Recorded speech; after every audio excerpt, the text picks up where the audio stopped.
Welcome, everyone. Without objection, the chair may declare a recess at any time. Also, for today's hearing, Chairman Comer and Ranking Member Connolly will each be recognized for 1 minute after me and the Ranking Member provide our opening statements. I recognize myself for the purpose of making an opening statement. Good morning. Today, we begin the first hearing on the Oversight Subcommittee on DOGE. This committee will be laser focused on bringing full transparency to waste, fraud, and abuse within the federal government and presenting the plans to fix the tremendous problems we expose. We as a country are $36 trillion in debt. That is such a stunning amount of money. It's absolutely staggering to even comprehend how we as a people, we as a country, found ourselves here. This is not a Democrat problem. This is not a Republican problem. This is an American problem. To make it clear for everyone, not only are we $36 trillion in debt, but the compounding interest on our debt is also growing out of control. Even if we decided to defund the entire federal government, we cannot escape our debt and the compounding interest owed on our debt, which grows bigger and bigger every year. In 2025, interest payments are projected to be $952 billion, which is more than our entire military budget. In 2026, it will be $1 trillion, and by 2035, $1.8 trillion. Over the next decade, total interest payments are projected to be $13.8 trillion. These interest payments don't serve a single American. They don't build a bridge, a road, provide disaster relief, or fund a single part of the behemoth that is the federal government. These interest payments pay our masters who own our debt, and the American people are in debt slavery to everyone who owns our debt. Our crippling national debt and massively growing interest on our debt will destroy us. Not destroy one political party or the other, it will destroy all of us together. It drives inflation, making life unaffordable for Americans struggling to financially survive. It is crippling small businesses struggling to be successful. Our massively growing debt and interest are the chains and shackles harnessed to every American and their children and every generation to come. But first, let us be brutally honest about how this massive debt came to be in the first place. It came from Congress and from elected presidential administrations. And I believe enslaving our nation in debt is one of the biggest betrayals against the American people by its own elected government. The American people's anger over this betrayal is what gave birth to the concept of DOGE, the Department of Government Efficiency. In fact, DOGE became a major part of President Trump's campaign and led to his overwhelming victory in November. Every day, Americans go to work. They run businesses. They have to earn their paycheck. No one guarantees it. And if they don't do a good job, they get fired. They also have to pay their bills, credit card debts, balance their checkbooks, and scrap and save every penny they can in order to plan for that rainy day and hopefully retirement one day. Private businesses only survive on hard-earned income by serving their customers so well that their customers pay them for the services and products they consume. If that business fails, its employees lose their jobs and paychecks, and the owners lose their business and everything they risked along with it. Many go bankrupt in this process and lose everything. No one bails them out. They only survive by excellent customer service and smart financial management. This is the real world that most Americans live, work, and survive in every day. This is the pursuit of happiness, and this is how you pursue the American dream. However, the federal government, government employees, and unelected bureaucrats do not live by the same rules as the great American people and private businesses. The federal government's income is the American people's hard-earned tax dollars, their literal blood, sweat, and tears. And taxes are collected by law at gunpoint. Don't pay your taxes and you go to jail. The federal government does not have to provide excellent customer service to earn its income. It takes your money whether you like it or not. And federal employees receive their paycheck no matter what.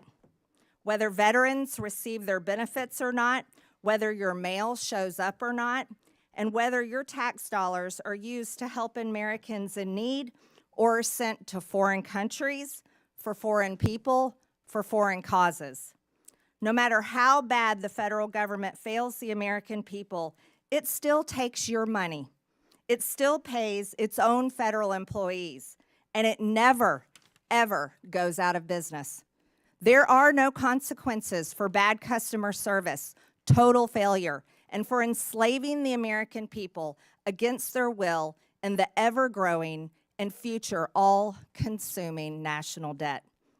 Congress has a dismal approval rating that ranges between 12 and 20%. I don't blame the American people one bit for their sentiment and disgust. The American people will be watching this committee and how we tackle one of the biggest problems of our time. While we are a committee made up of the opposite far-reaching corners of Congress, we were each elected to serve and represent the American people and how their hard-earned tax dollars are spent. We as Republicans and Democrats can still hold tightly to our beliefs, but we are going to have to let go of funding them in order to save our sinking ship. This is not a time for political theater and partisan attacks. The American people are watching. The legislative branch can't sit on the sidelines. In this subcommittee, we will fight the war on waste shoulder to shoulder with President Trump, Elon Musk, and the DOGE team.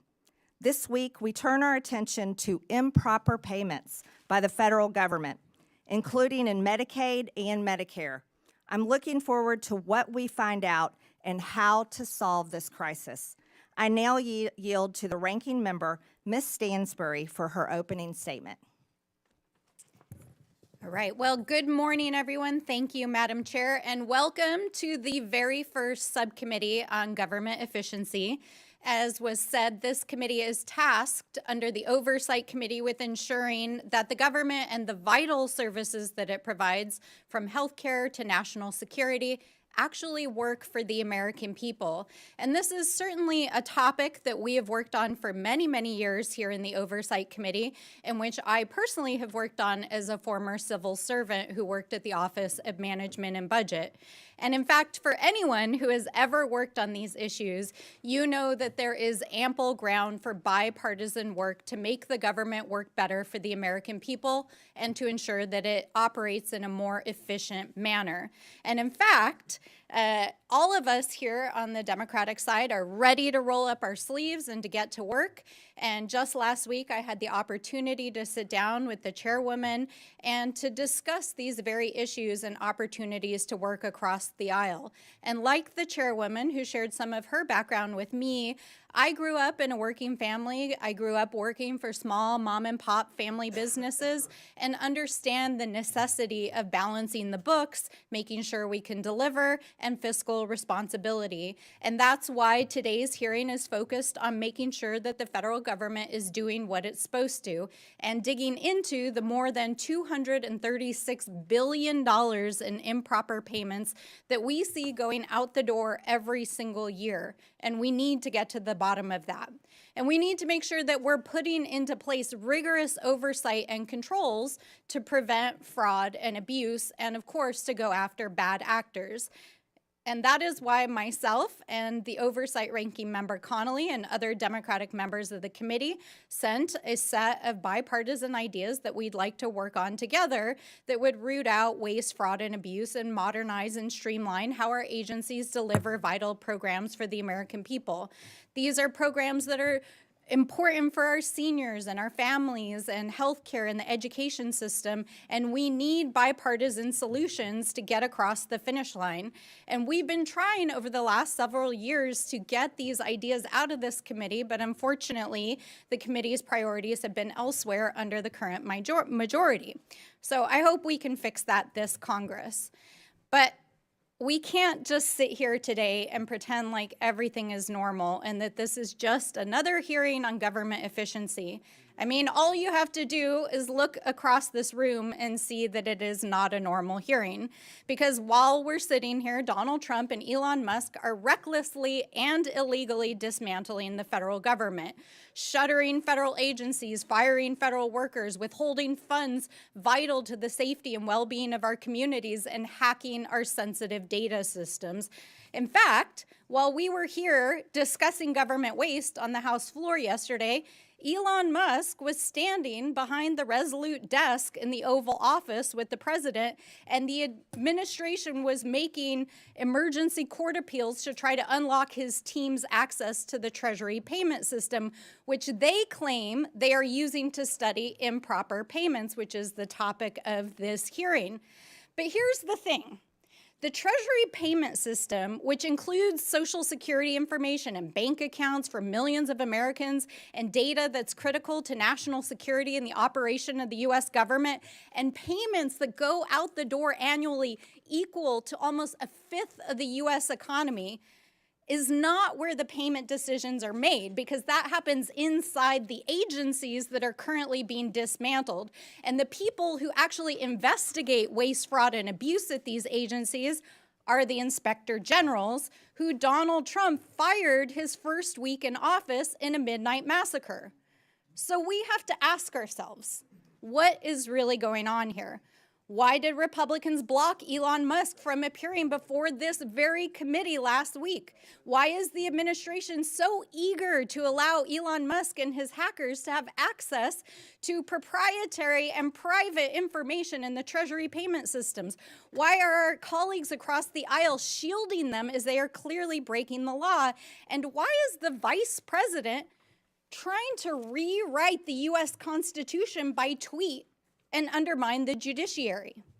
So obviously, we're in the Oversight Committee and we have a lot of questions, and so do the American people, especially while our colleagues across the aisle are trying to scoop up the savings from the dismantling of these agencies to pay for the largest permanent tax break in American history for billionaires and the folks that they're helping on their side of the aisle. So let me close by saying this directly to Mr. Elon Musk. We are well aware that you are eager to engage with members of Congress on social media, but we're not here to play. If you have serious desire to engage in democracy and transparency, we welcome you to the Oversight Committee. Come and testify in front of the American people under oath, because we want to know what you're up to. So if you're interested in talking to us, then please join us here in the People's House in the House of Representatives. And with that, I yield back. The gentlelady yields. President Trump signed an executive order on his first day in office called Establishing and Implementing the President's Department of Government Efficiency. The EO simply renamed an office in the White House that was actually established by President Obama in 2014 called the U.S. Digital Service. President Trump can have Elon Musk into his Oval Office anytime he likes. I now recognize the chairman of the Oversight Committee, Chairman James Comer. Well, thank you, Chairwoman Green, for holding today's hearing to launch a war on waste.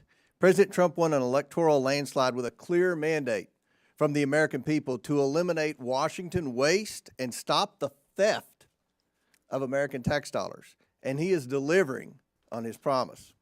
President Trump has empowered Elon Musk and Doge to conduct a government-wide audit to identify solutions to curb waste and protect tax dollars. That's exactly what the mission of this committee is supposed to be, and I'm glad that my colleagues on the other side of the aisle have found a newfound interest in waste, fraud, and abuse. With a staggering $37 trillion in national debt, We have no time to lose. A key place to start is improper payments. Since 2003, the government has lost $2.7 trillion because of improper payments. Fraudsters, organized criminals, hostile foreign actors, and even government employees have siphoned money away from those who truly qualify for assistance. For years, Republicans and Democrats in the Oversight Committee have condemned this waste. But now that DOGE is taking real action, Democrats are choosing to defend the bureaucracy and status quo instead of standing up for the American people. I want to thank Chairwoman Green for holding this very important hearing, not only to expose the problems, but to find solutions. We stand with President Trump and DOGE in the fight to end waste, fraud, and abuse in Washington. With that, I yield back to Subcommittee Chairwoman Green, and congratulations again, Chairwoman, on holding this first hearing of the DOGE Subcommittee. Thank you, Mr. Chairman. The gentleman yields back. I now recognize the ranking member on oversight, Mr. Connolly. Excuse me. Thank you, Madam Chair. And thank you for having this first hearing on DOGE. Improper payments is not a new subject. I remember joining Steve Lynch and then Todd Platts, Republican member from Pennsylvania, in my freshman year, talking about improper payments. At that time, improper payments were in the range of $35 billion a year.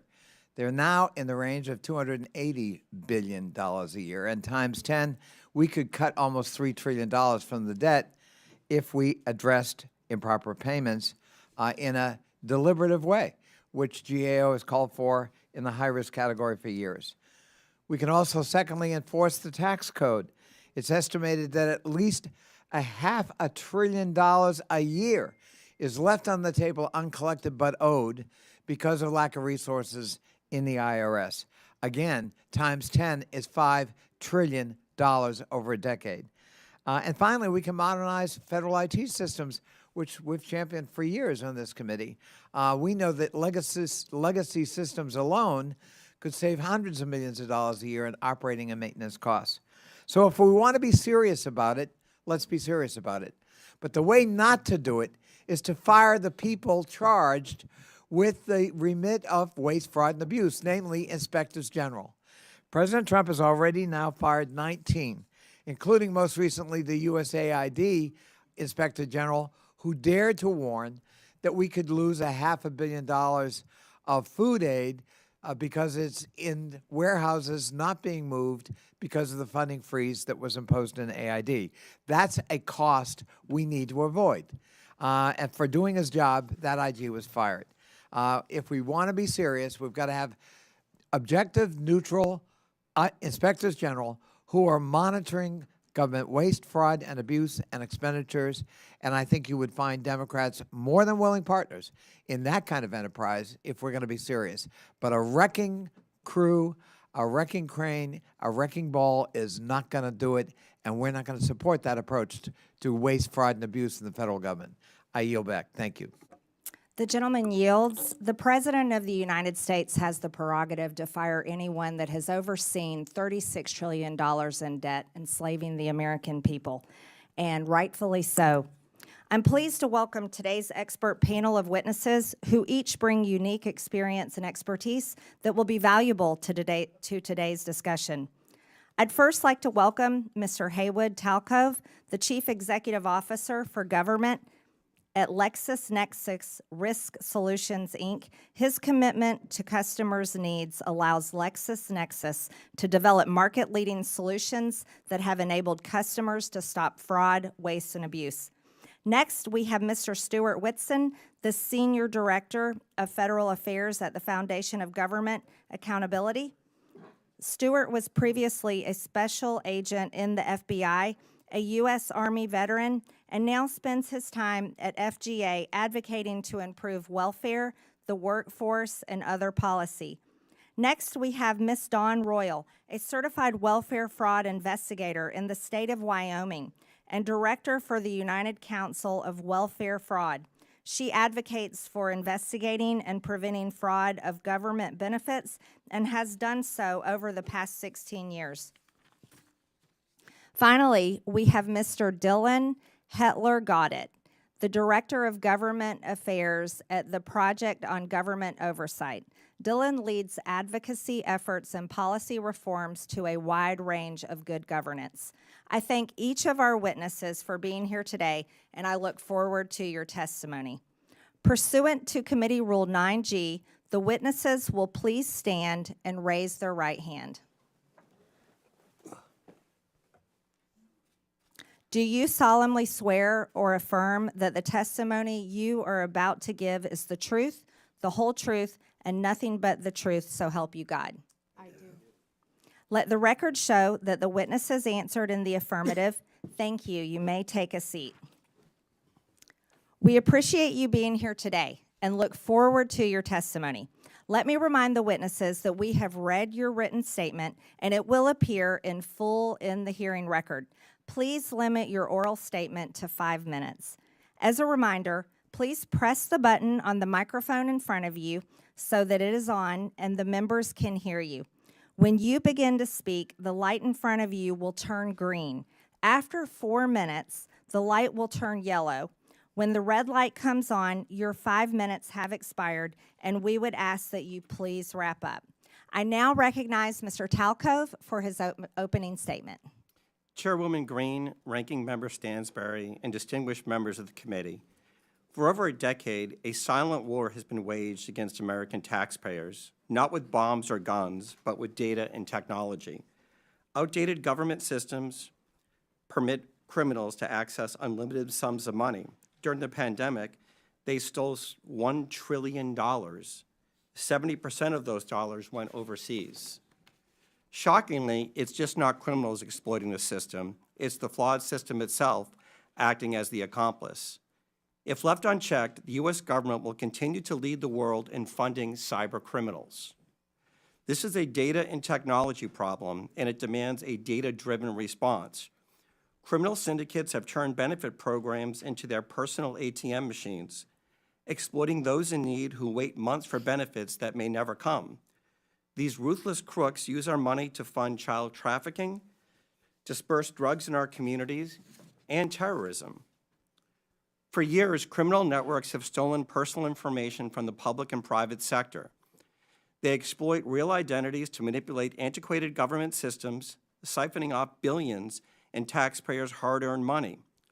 We continue to pay benefits to deceased and incarcerated individuals, direct money to bad actors flagged on the do not pay list, and overlook duplicate Social Security numbers by not following best practices. During the pandemic, a simple cross-check of PPP loan recipients against IRS records would have exposed massive fraud and prevented payments to transnational criminals who sold their quote-unquote sauce on the dark web. To stop this, we must reclaim control of our systems, not just from the criminal syndicates, but the flawed systems enabling them. Smarter technology, data, and identity verification are not optional. They are necessities to protect taxpayers and ensure aid reaches those who truly need it. Now, the use of AI is fundamentally changing society, but in the hands of criminals, it has become a weapon. Lawbreakers are now using it to supercharge their war on taxpayers. They use AI to create fake identity documents that pass biometric verifications. Bots flood portals with thousands of fraudulent claims per second, and deep fakes that mimic real applicants bypass the outdated NIST 863 standards from 2017. Honest and deserving people seeking access to government benefits suffer through endless application forms that are nearly impossible to navigate. But criminals from Russia, China, and Romania gain access with ease. The private sector has fraud rates below 3%. Meanwhile, the public sector operates at a 20% fraud rate. The solution is clear. It's already used every day to protect consumers. You seamlessly interact with your bank through an app that verifies your identity in milliseconds. There's no excuse for the government to lag if we do the following. Number one, implement identity verification on the front end. Criminals should never receive a dime. Eliminate self-certification. No more honor system for billion-dollar programs. And continuous auditing. Keep verifying because criminals never stop adapting. Pay and chase does not work. Of the $250 billion stolen in pandemic unemployment fraud, less than $5 billion has been recovered. The idea in government that you cannot have speed and security is fiction.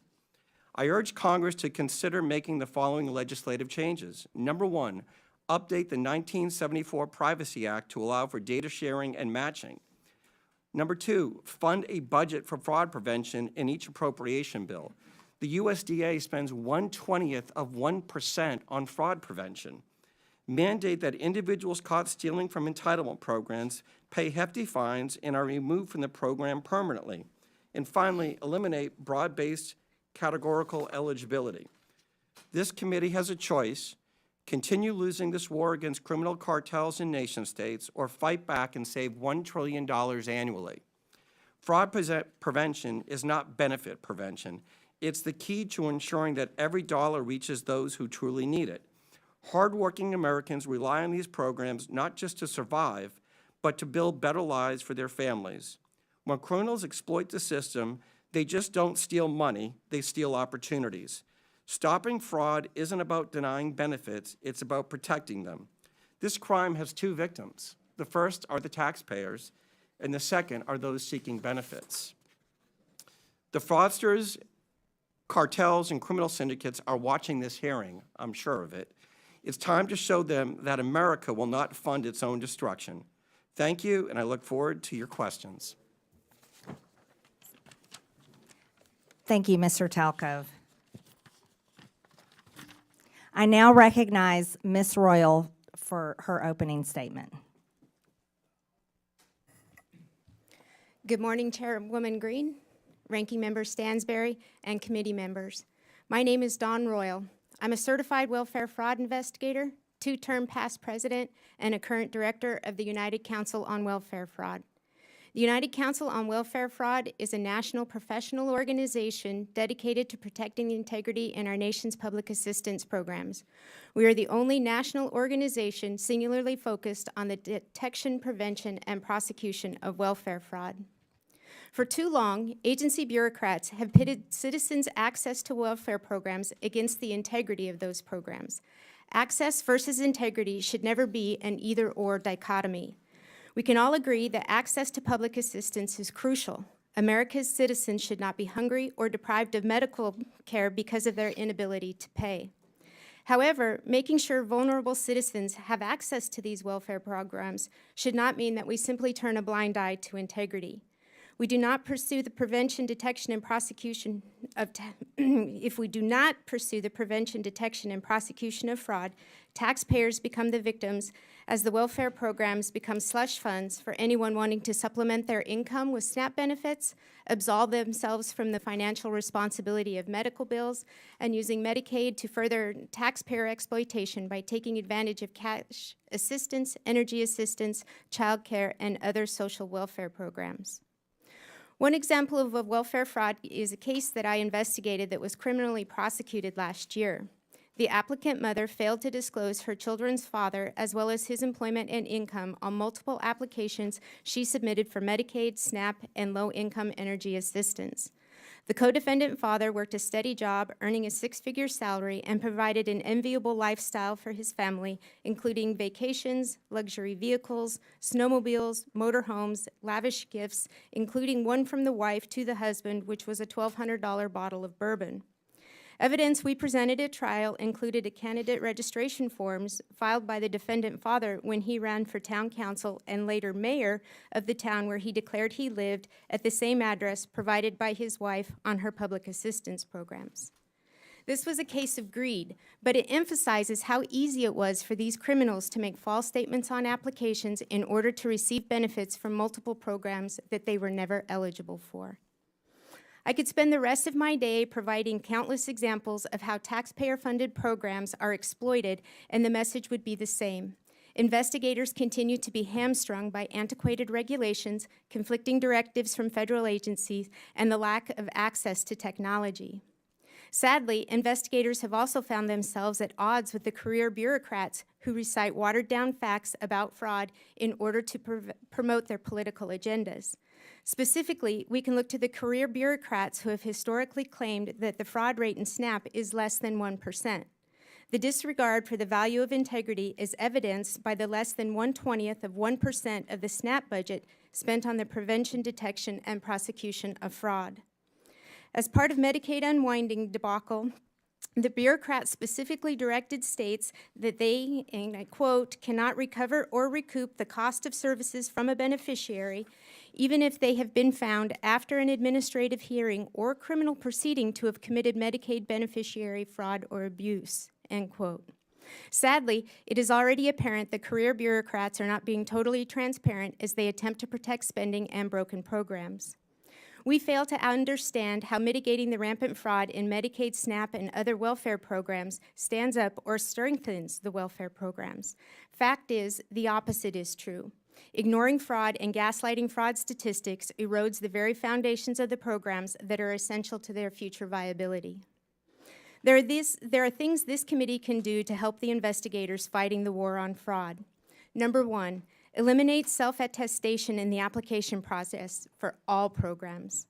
Number two, funding for technology that includes identity verification tools that will help prevent fraud.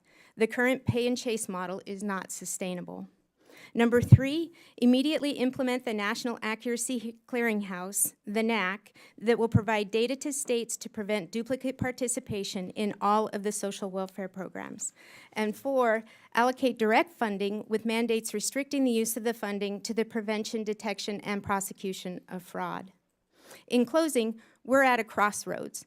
Those of us who have firsthand knowledge of the degree in which public welfare programs are being attacked know that reform is absolutely necessary. Reform to the recipient application process, the billing process in Medicaid, and how SNAP benefits are processed, and how providers and retailers are authorized. We thank you for the opportunity for UCOF to participate in this hearing. We feel that the investigators who are on the front lines fighting the daily battle against the war on fraud need to be at the table and participating in the development of action plans that will make a difference in protecting the programs and defending the taxpayers.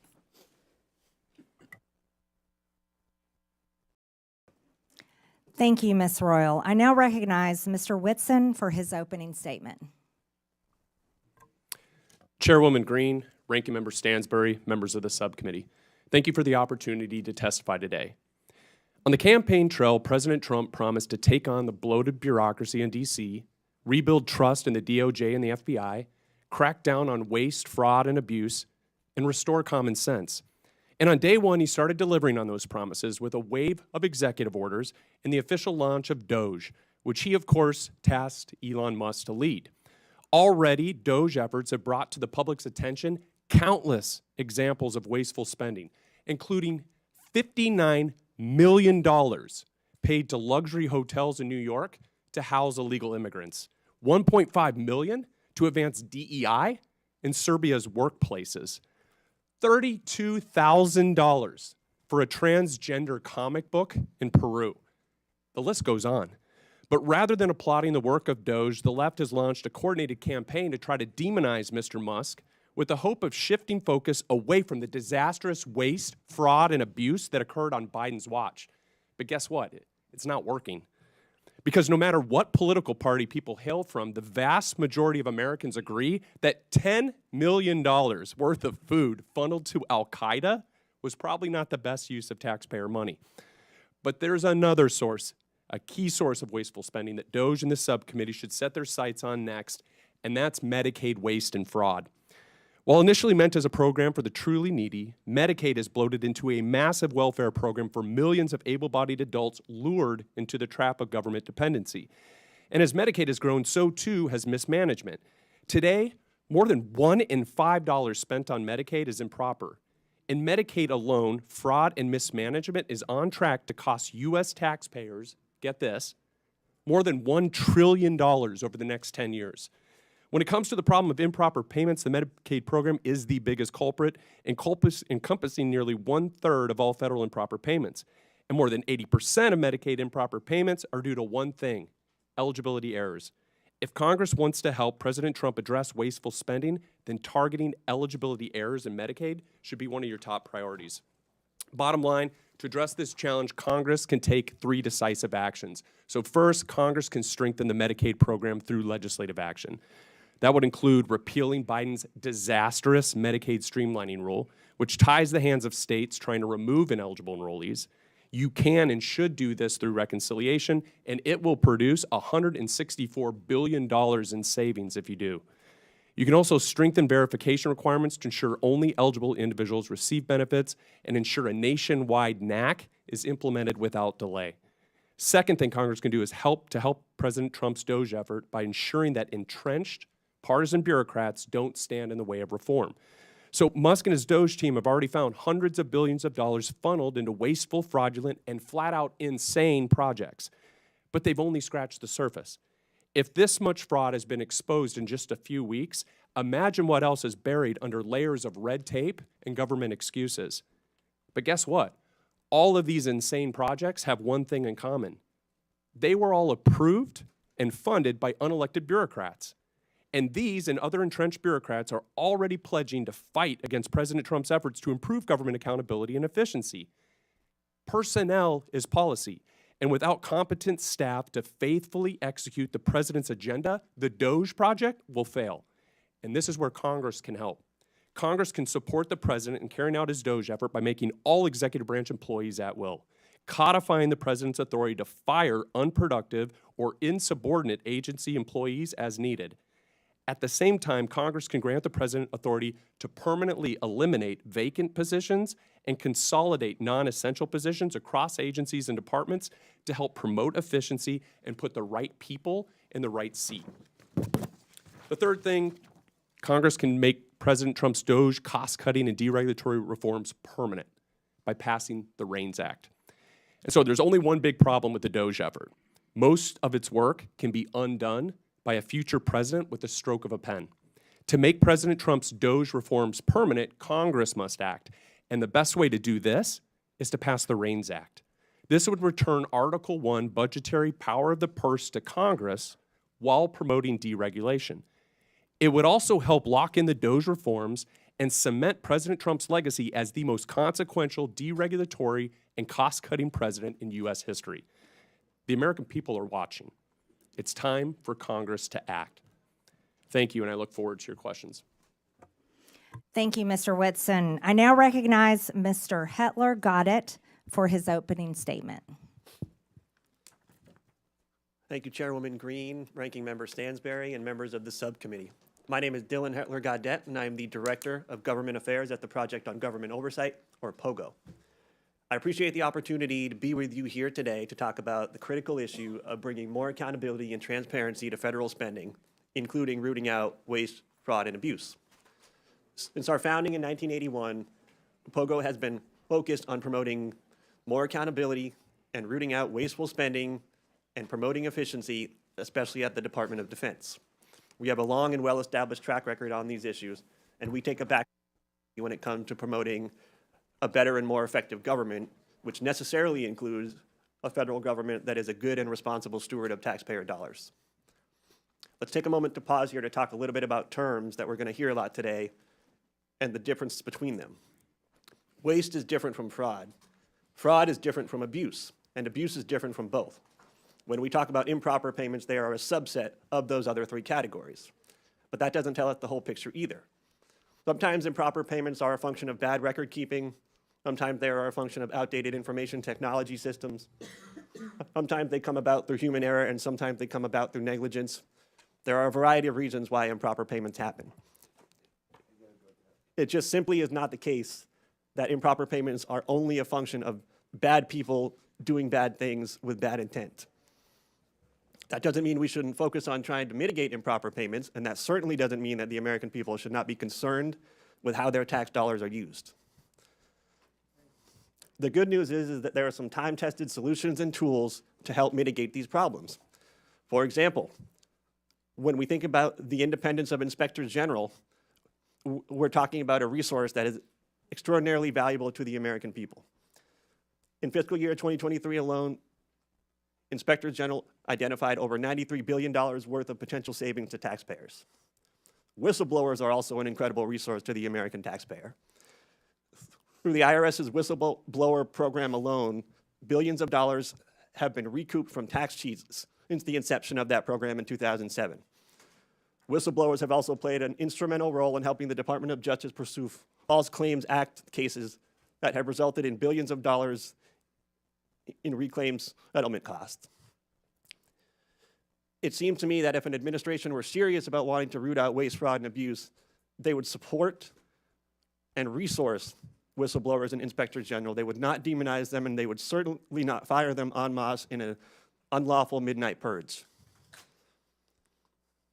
There are other reforms we can think about too, reforms that are more technical, but just as important. Key statutes such as the Federal Funding Accountability and Transparency Act, the Data Act, and critical platforms like usaspending.gov were really important improvements and innovations when they came about, but they are in need of overhaul and reform. Currently, the status quo is that we have an extraordinarily hard time tracking federal dollars from end to end. This is due in large part to a broken chain of data collection, of reporting information, and the ability to monitor and track in real time what is happening with federal dollars. This informational black hole is where a lot of impropriety happens. It's where waste, fraud, and abuse live. And yes, this is where improper payments often happen. But more importantly, we also don't have a good, clear, and consistent way of understanding what is happening with tax dollars at the end point. What is the impact that we're having? What is the return on investment that we're having? We now have an annual budget of close to $7 trillion a year. We can't say with any degree of clarity and consistency what we're getting for all of that money. We have some more good news, though. There are bipartisan efforts, and there have been for years, to try and clean up this situation. We at POGO have had the privilege and pleasure of working on some of those initiatives. We were a part of the Federal Taxpayers' Right to Know Act being passed into law just a couple of years ago, which created for the very first time a program inventory of all the programs in the federal government, and that would be available to the public. We have worked with a member of this very committee, the House Oversight and Accountability Committee, to introduce a piece of legislation that would bring more transparency to federal subaward reporting. We have supported and endorsed multiple pieces of legislation that take direct aim at the improper payments issue. We also have additional ideas that don't yet have congressional champions. One proposal is to clean up and modernize and standardize the award descriptions that are available in USA Spending to make them more useful and relevant. We have another proposal to harmonize the amount of data and information we collect between contract spending and non-contract spending. We stand ready, willing, and able to work with anybody who wants to work with us on these common sense solutions.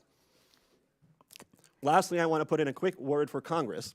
Yeah. And specifically, I want to The gentleman's time has expired. Apologies. Yes. I can't see the flashing light. That's okay. Thank you, Mr. Hetler. Got it. We appreciate your testimony. I now recognize myself for 5 minutes of questions. I'd like to thank our witnesses today for your testimonies and the suggestions that you have brought before this committee. I'd also like to thank Chairman Comer for this opportunity to chair the Historic Oversight Subcommittee on DOJ. Americans are shocked to learn that $2.7 trillion of their hard-earned tax dollars have been stolen or wasted in improper payments since 2003. You see, in the private sector, companies can't continue to run if they keep employees that allow waste and abuse with their resources. But that has continued for decades here in the federal government. Mr. Talcove, do private sector companies have a lower rate of improper payments than the federal government? Yes, the fraud rate that the criminals are taking advantage of in the public sector is around 20%. In the private sector, it's around 3%, and it's really because the tools that are used in the private sector aren't used in the public sector. Front-end identity verification, self-certification, and then finally making sure that individuals are who they say they are. If we start using these tools, you will see the fraud rate go down dramatically, because for the most part, this fraud isn't taking place by real individuals. It's individuals whose identities have been stolen on the dark web. They use that information pretending to be somebody else, and because of the antiquated systems, processes, and technologies in place in government programs, they're able to steal at scale. Right. So, Mr. Talcove, we would say that private companies that pretty much have to exist on a 20% profit rate, they're not allowed. They can't continue to be successful if they were to allow their customers' data to be stolen like that and used by criminals. However, the federal government, who can continue printing checks and continue in operation, never fixes its problems because it can't be forced to go out of business. Would you agree with that? Yes or no? Yes. One of the things I noticed during COVID was the criminals learned that government was the mark because it never runs out of money. And they focus on it at scale, and then the likelihood of getting caught is virtually zero. I think it's outrageous for Americans to know that their identity can be stolen and then used for child trafficking, drug trafficking, and terrorism, like you stated in your opening statement. Ms. Royal, your testimony states that many programs operate under essentially an honor system in which applicants need not verify their identity, income, residency, or other key eligibility factors. You call this a trust everyone instead of a trust by verify approach. Does this mean the federal government in some states are giving out billions of dollars to individuals without verifying who they are or whether they meet program eligibility requirements? Yes, ma'am, that's correct. That's outrageous. Do states have enough incentive to prevent fraud and to recover improper payments? No, and in fact, states are hesitant to spend their state dollars to protect federal dollars. Would greater investment in program integrity efforts yield a positive return for taxpayers? Yes, it could easily be self-funding. Amazing. Mr. Whitson, your testimony states that both the Biden and Obama administrations issued rules and guidance that made it harder for states to verify eligibility for Medicaid. You say that repealing Biden's Medicaid streamlining rule would save $164 billion over 10 years because the rule restricts eligibility verification that states can perform. Can you explain why this rule is so costly? Yeah, so the rule does a number of things, but for instance, it prohibits states from verifying eligibility more than once a year. So for non-disabled folks to just go in and look and say, hey, are you still eligible for the program? It says you are forbidden from doing that any more often than once a year. And so obviously people's lives change, and so they may become ineligible, and so it's designed to keep them on the program. Another thing, it prohibits in-person or phone interviews to verify their identity. So people apply for it, and then the person on the other end says, well, I just want to call and make sure this is a real person, not someone in another country or whatever. The rule prohibits that. And so there's a number of other provisions. It also opens a lengthy reconsideration periods, and this is where illegal immigrants are able to obtain the benefits. And so basically it says once you get these benefits, you can't interfere with it for a 90-day period or longer. And so there's a number of horrible things. But. So we can't verify if someone is illegal or legal receiving benefits. Just to correct that, yes or no? You have to wait a state has to wait at least 90 days. And actually what we're seeing is it's led some states to wait as long as 13 years. And so on the program. Unbelievable. My time has expired. Thank you very much. I now recognize Mr. Lynch from Massachusetts for 5 minutes. Thank you very much, Madam Chair. First of all, let me congratulate you and also Ms. Stansbury on your new positions. And I want to thank the witnesses for your testimony. We've already heard some good ideas about how to work together. And Mr. Hetler-Gaudette, I, for one, would be most open to working with POGO and trying to work on some of the legislative ideas that you have to actually get at some of this waste, fraud, and abuse. Since this is my first opportunity to speak in this new subcommittee as the representative for the 8th Congressional District in Massachusetts, I want to first of all make clear that my primary purpose in seeking appointment to this subcommittee is for the singular and sacred purpose to defend our democracy, which I believe is under attack in this country, and to uphold my oath to support and defend the Constitution against those who might secretly or openly seek its destruction. Make no mistake, this is a moment for representative democracy. This is a test of our resolve. In the coming days and weeks, we will all get to decide whether we stand with a couple of billionaires who, despite their own financial successes, still harbor such grievances in their hearts that after all that democracy has provided to them, they remain animated by the desire to dismantle this democratic government and to punch down at some of the weakest and most vulnerable in our society. Two men who clearly understand that the easiest way to incite large numbers of people is to use social media to exploit the dynamic forces of hatred and fear. Madam Chair, if we're going after waste, fraud, and abuse, let's start with abuse. Abuse of power. As of yesterday, there were 55 lawsuits under consideration by the federal courts across our nation as a result of Elon Musk's and President Trump's unlawful acts. Many of those lawsuits have already been sustained by the federal district courts and orders have been rendered to undo those unlawful acts.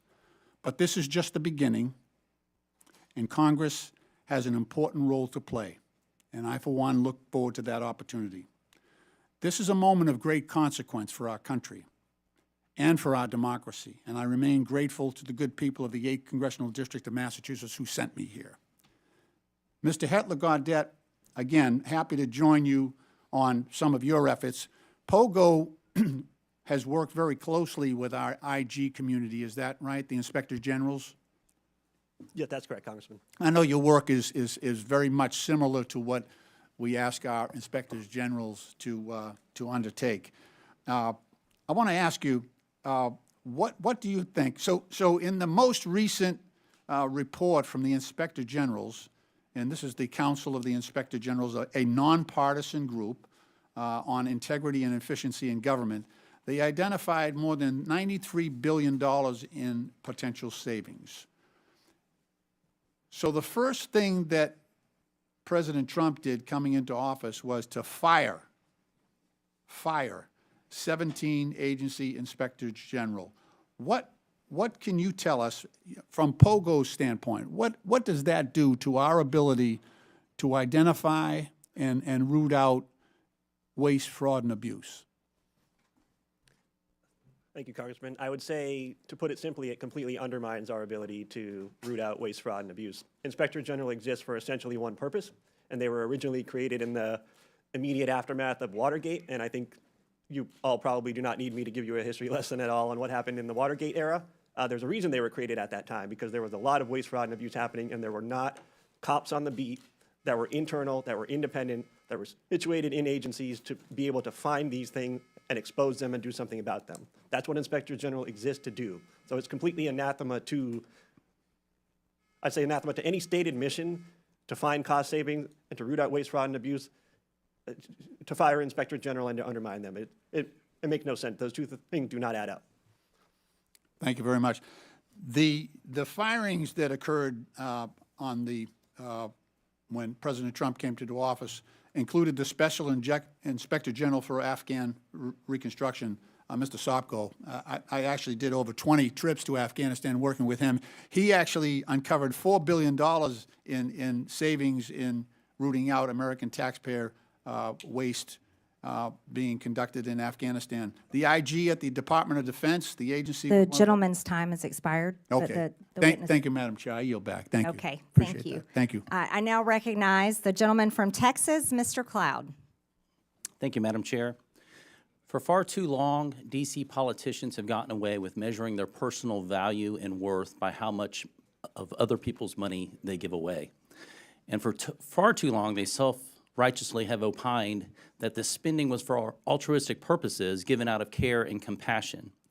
For far too long, they've been more concerned with looking like they cared than having enough care and concern to actually do the due diligence to ensure that the tax dollars were being used wisely and effectively. And for far too long, those of us who've worked to uncover waste, fraud, and abuse have had to deal with what amounts to an unconstitutional fourth branch of permanent bureaucracy that has too often worked to ignore, obfuscate, delay, and frustrate our efforts to bring transparency and oversight. Over the last few weeks, the DOGE effort has begun to uncover not only how massive the waste, fraud, and abuse is, but also the extent at which D.C. politicians and too many obstinate bureaucrats have coordinated to create what is essentially the largest money laundering scheme in history. And while Americans have been working to make ends meet, They have been using taxpayer dollars to fund unnecessary, egregious, and even evil things here at home and around the world. Thankfully, in DOGE, we have a president bringing the leadership needed and a focused effort, along with the talent, technology, tools, and transparency to this waste, fraud, and abuse. And to those who would stand opposed to this effort, I would just point out, while it's understandable to find waste, fraud, and abuse that has grown and metastasized in this government even over decades, certainly accelerated over the last few years, to continue to protect it is corruption. I want to thank the chair for beginning this war on waste on this side of Pennsylvania Avenue and bringing together this committee. This effort is so important as we work to relieve the American people of this burden of waste, fraud, and abuse. Mr. Talcove, you mentioned in your written statement and talked about it in your statement at the beginning that this waste, fraud, and abuse is a national security threat. And certainly one of the challenges facing us that is a national security threat is our fiscal situation. And so we have got to find ways to find savings to the American people in order to bring confidence to the bond markets, to put our country on a fiscal footing, and to reverse the curse, so to speak, that we are placing on our children and our grandchildren. You mentioned a couple threats, though. You mentioned internal threats. You said that these cases involve government employees, individuals entrusted with administering benefits who, instead of using their positions to approve fraudulent claims, override security controls, or even sell sensitive claimant information for profit. Now, this is not every federal employee for sure, but within the context of people who are trying to give their best effort, we have an internal threat. But you also mentioned transnational fraud rings, terrorist organizations, nation states, North Korea, nuclear weapons programs funded by our tax dollars, China, Nigeria, Iran, Romania, Russia, not our friends necessarily that are being funded by taxpayer dollars. Could you give us some examples of how this is happening? God, yeah. So when you think about what happened during the pandemic, $1 trillion was stolen. 70% of that money went overseas.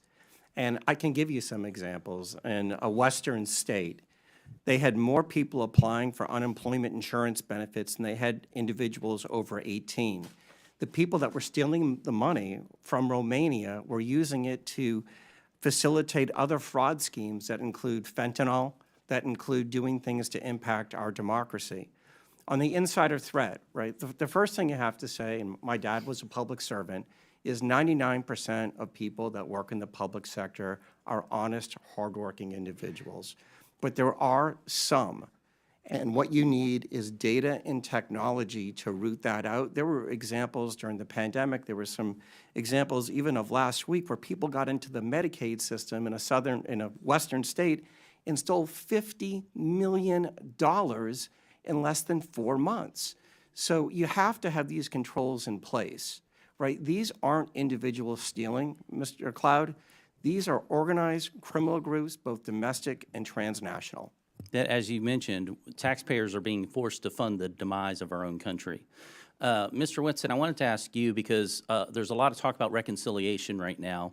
You mentioned Medicaid and what could be done to bring a pretty substantial amount of savings, and this is without affecting those who truly need Medicaid and for what the purpose of the program was extended for. Now, The gentleman's time has expired. Hopefully- Does the witness want to answer the question? No, Just only to quickly. say that, yes, there's a tremendous amount of savings that can be found from the streamlining rule, but also work requirements in the program is another big area that can be done in reconciliation, and that's could save a significant amount as well, $241 billion in federal spending over 10 years. thank you. Thank you. Thank you, Madam Chair. You're welcome. I now recognize the gentleman from California, Mr. Garcia. Well, thank you. Thank you to all of our witnesses for being here. And I want to just start off by making something clear. I think we're all here to fight against the lies, the corruptions, and the attacks on our social safety net. Now, we should in no way be cooperating with House Republicans who want to shut down the Department of Education and destroy Medicare and Medicaid. And we should not stand by as the richest man on the planet gives himself and his companies huge tax cuts while the American people get absolutely nothing. Now, I find it ironic, of course, that our chairwoman, Congresswoman Green is in charge of running this committee. Now, in the last Congress, Chairwoman Green literally showed a dick pic in our oversight congressional hearing, so I thought I'd bring one as well. Now, this, of course, we know is President Elon Musk. He's also the world's richest man. He was the biggest political donor in the last election. He has billions of dollars in conflicts of interest, and we know that he is leading a power grab, also abided by and encouraged by Donald Trump and, of course, the chairwoman, Congresswoman Green. But I also want to run through what DOGE actually is going to do. It's a demolition plan that's going to run through our government. DOGE is trying to abolish the Department of Education. That means opportunities denied to kids. It means you're ripping away opportunities for children with disabilities who are dependent on this money. You're also halting medical research, which is also critical, which we have to also stop. The idea that we're going to eliminate or destroy the Department of National Institutes of Health, NIH, is crazy. Let's talk about the Department of Labor. We're talking about protections for working people across this country, where people can actually complain about abuses their companies are making against them and their coworkers. Workers are now going to be in danger. And let's also talk about the Consumer Financial Protection Bureau, another huge issue for us. Think about the scammers and fraudsters that will be empowered across this country because Elon Musk wants, essentially, these companies have more power over consumers and over people across this country. Look at the Centers for Centers for Medicare and Medicaid Services. That is actually what's being discussed partly today. Healthcare, we're talking about being denied to millions of poor people, working class people across this country. And now, of course, they're on to their largest target, the U.S. Social Security Administration. We're talking about the destruction of the actual social safety net in this country. We know that 1 in 5 Americans collect Social Security, seniors, disabled people. This entire plan is about hurting the American social safety net and destroying our institutions. And it's important that we actually call out what is happening at this subcommittee. This is not about working with the richest man on the planet. This is actually about empowering. This committee wants to empower the richest person in the world to hurt people so they can take all of this money that they so-called want to save and then give it to themselves, their companies, and their billionaire friends. That is the attack that is happening in this committee and across this country, and it's important that we call it out. We also know, of course, that Elon Musk is sending his unqualified DOGE staff to carry out this agenda across all these agencies. And in some cases, actually teenage staffers. No accountability, no experience, and problematic records. They're trying to rob you, and they're probably a minor. Thank you, and I yield back. The gentleman yields, and I now recognize the gentleman from South Carolina, Mr. Timmons, for 5 minutes. Thank you, Madam Chair. I find it sad that my colleagues across the aisle can't take this seriously. We have $36 trillion in debt. We run an annual almost $2 trillion deficit. When I got elected 6 years ago, we had $21 trillion in debt. So in 6 years, we've added over $15 trillion to the debt. And guess what? President Trump ran on fixing this problem. President Trump told the American people he would right the ship financially, and he said during the campaign that Elon Musk was going to be the person to lead this charge. The man that has turned business after business around, he's the richest man on the planet because he succeeds at his endeavors, and that's why President Trump has appointed him the head of this effort. This is a very serious problem, and it's incredibly hypocritical that my colleagues across the aisle are complaining about this because Joe Biden signed his name and wanted the American people to believe that he had the ability to forgive $250 billion with a signature. Guess what?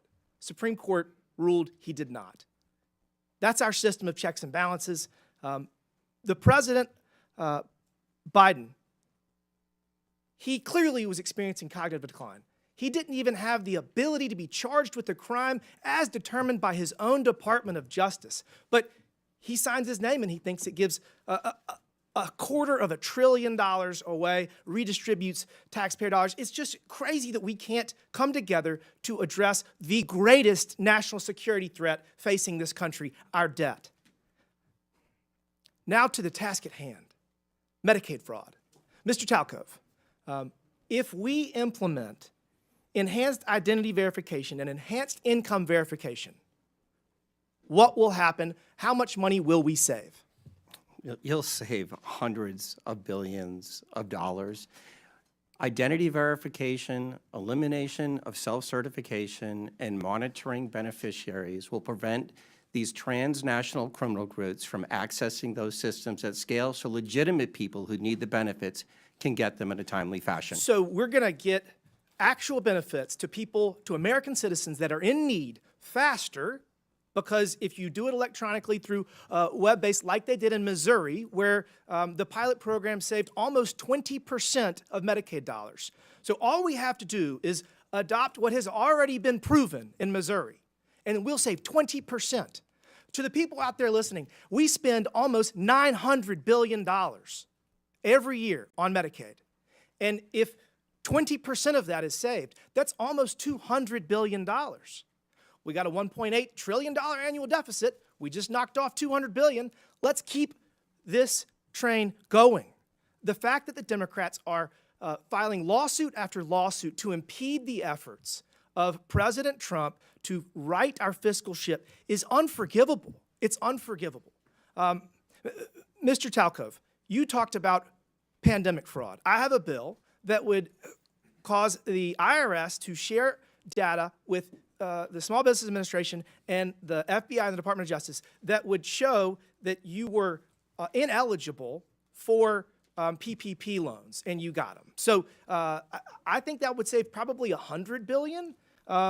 Do you think that we should go back and take money away from people that fraudulently got COVID money? Yeah. During the pandemic, the PPP program was a virtual buffet for fraudsters, and it was because of that 1974 Privacy Act, where data sharing and matching is virtually impossible. Congress needs to change that. But we can do it retroactively. We can do it retroactively. We can find the people that stole this money, hold them accountable, probably get some of the money back. So I already have that bill filed. That bill, I think, would probably get $100 billion. So now we got enhanced identity verification, enhanced income verification that has been proven in Missouri. It does work. So I'm working on that bill. We're going to drop it soon. That's $200 billion. There's a competition in Congress. I think we should have a competition on this committee. I got $300 billion in savings proposed. We got to all pull our weight because we have such a massive problem right now. But I would just ask my colleagues across the aisle to get out of the way if you don't want to help. If you don't want to help right the fiscal ship in this country, get out of the way. Stop filing lawsuit after lawsuit. We do not have the financial ability to continue down this path, and we're going to save this country with or without you. You can kick and scream all the way, or you can get out of the way. I prefer the former. Thank you, Madam Chair. The gentleman yields. I now recognize the gentleman from Texas, Mr. Kassar. This subcommittee is supposedly about looking into waste, fraud, and abuse. So I'd like to start talking about independent inspector generals who are supposed to be looking into waste, fraud, and abuse. Mr. Talcove, do you know how many inspector generals at agencies that were investigating Elon Musk's companies have been fired by the Trump-Musk administration? No. It is 5. Ms. Royal, the Inspector General of the Department of Labor had 17 open investigations into Tesla and SpaceX. Do you know what the Trump-Musk administration did to that Inspector General? No. They fired him, and I think you all know. Mr. Whitson, the Inspector General of the Department of Transportation was investigating Tesla. Do you know what the Trump-Musk administration did to that Inspector General? No. They were fired. The Department of Defense's Inspector General was looking into SpaceX. Mr. Hedler, do you know what the Trump-Musk administration did to that Inspector General? I believe he was fired. Thank you. I think everybody on the panel knows what the answer to these questions were. The U.S. Department of Agriculture Inspector General was investigating Musk's Neuralink. Mr. Talcove, now I'll ask you again under oath, do you know what Mr. Trump did to that Inspector General that was looking into one of Musk's companies? No. He was fired. The Inspector General at the EPA was repeatedly taking on Tesla. Mr. Hedler, since it seems that you're answering the questions that everyone knows the answer to, do you know what the Trump-Musk administration did to that Inspector General? I believe he was also fired. Also fired. At least 5 Inspector Generals that were looking into Elon Musk's companies were fired by the Trump-Musk administration. These Inspector Generals, who are independent, protected by law, they are the people that find the waste, fraud, and abuse and found many of the cases of waste, fraud, and abuse that have been brought up today, fired because they were looking into Elon Musk. At the NLRB, the National Labor Relations Board, which is supposed to protect workers from getting their unions busted by folks like Elon Musk, made functionally broken by the so-called Department of Government Efficiency that really is the Department of Government Efficiency for Elon Musk, not for you. They are trying to shut down the Department of Education, the Department of Labor. You know what Elon Musk doesn't seem to be looking into? His own contracts. Again, I'll ask you, Mr. Talcove, do you know how much money a day Mr. Musk will receive from the federal government for his contracts?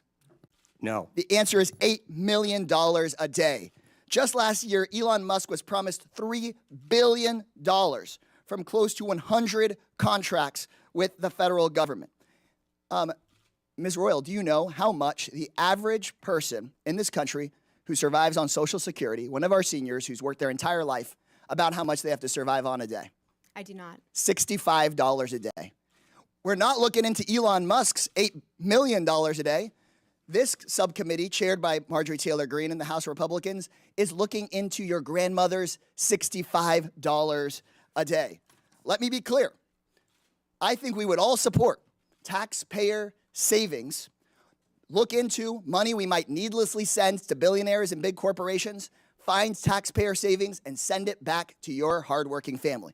But instead, what House Republicans and the Trump-Musk administration want to do is they want to look into your kids' lunch money, your kids' teacher's salary, into your grandparents' Social Security. They want to take that money and give it out in billionaire tax cuts, and they're talking about that in committee tomorrow, in Budget Committee tomorrow. They just released their plan. So let me be clear. When Republicans talk about government efficiency in this Congress, they're not looking into billionaires who don't pay their taxes. They're not looking into billionaires who get rich off of government contracts. They're not looking into Elon Musk firing watchdogs who are supposed to keep him accountable. They're looking at cutting your public schools. They're going straight for your Social Security. They're coming straight for cancer research. They're coming straight for the Department of Education. They're not looking at big tech. They're not looking at big pharma because those people fund their campaigns. If this committee were serious about rooting out waste from our federal government, then today's whole hearing would be about how Musk and Donald Trump are firing the independent watchdogs who've done this work for decades. Instead, my Republican colleagues' actual goal on this committee is to distract from Trump and from Musk's corrupt war on accountability. This will not be a subcommittee dedicated to making government efficient for everyday people. It's about helping Elon Musk and Donald Trump be as efficient as possible in robbing our government and handing out our government services to the rich. So this seems that this subcommittee is just The going to be gentleman's like the time agency has it's named expired. after. The gentleman's a sham, time has expired. a total sham. The American people are $36 trillion in debt. It certainly seems reasonable that someone has been fired. I now recognize the gentleman from Tennessee. You're gonna put us Mr. further in debt Burchett. with your billionaire You're tax not cuts. recognized. Mr. Burchett, you're recognized for 5 minutes. Thank you, Chair Lady. The gravy train for a lot of these folks, it's been on biscuit wheels, and it's about to run off the dadgum tracks, and it's about time. Could you imagine standing up here and defending waste, fraud, and abuse? But I think that's what we're seeing. When people squeal and don't ask questions, I think it shows the American public what the heck's going on. And that little gravy train is getting ready to run out. The spigot is getting ready to be turned off. Mr. Talcove, that's correct how you say your name, brother? Yes, sir. All right. How can the federal government improve identity verification for these entitlement programs? Yeah, it's doing what the private sector does every single day, whether you use your bank, you go to Amazon, using those tools. and moving away from some of the dated compliance standards that the federal government uses, NIST IAL 863, 2017, before there was anything called deepfakes and generative AI tools. I was informed that PayPal has never been, they've never been able to crack into that and steal people's vital information. Are they using those systems that you would be favorable towards that government seems to be shying away from? Yes, sir. And describe that, how that works. They're systems that are based on encryption. They use technology and they use data to validate you are who you say you are.